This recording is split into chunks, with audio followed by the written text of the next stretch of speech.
ঢাকাই সিনেমার জনপ্রিয় চিত্রনায়িকা দিলারা হানিফ পূর্ণিমার জন্মদিন আজ। বিশেষ এই দিনে স্ত্রীকে ভালোবাসা ও শুভকামনায় ভরিয়ে দিয়েছেন তার স্বামী আশফাকুর রহমান রবিন।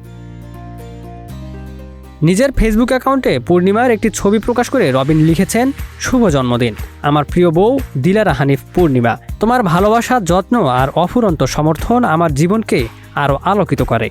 আমরা একসঙ্গে কাটানো প্রতিটি মুহূর্তের জন্য আমি কৃতজ্ঞ। তোমার এই বিশেষ দিনটি যেন আনন্দ, হাসি আর প্রিয় সব কিছু দিয়ে ভরে ওঠে। সবসময় ভালোবাসি, শুভ জন্মদিন। রবিনের এই আবেগঘন শুভেচ্ছা বার্তা প্রকাশের পরপরই তার সামাজিক যোগাযোগ মাধ্যমে ব্যাপকভাবে ছড়িয়ে পড়ে। মন্তব্যের ঘরে অসংখ্য ভক্ত ও শুভাকাঙ্ক্ষী পূর্ণিমাকে জন্মদিনের শুভেচ্ছা জানাচ্ছেন। একই সঙ্গে এই দম্পতির পারস্পরিক শ্রদ্ধা, ভালোবাসা ও বোঝাপড়ারও প্রশংসা করছেন অনেকেই। Desk report, news flash 721।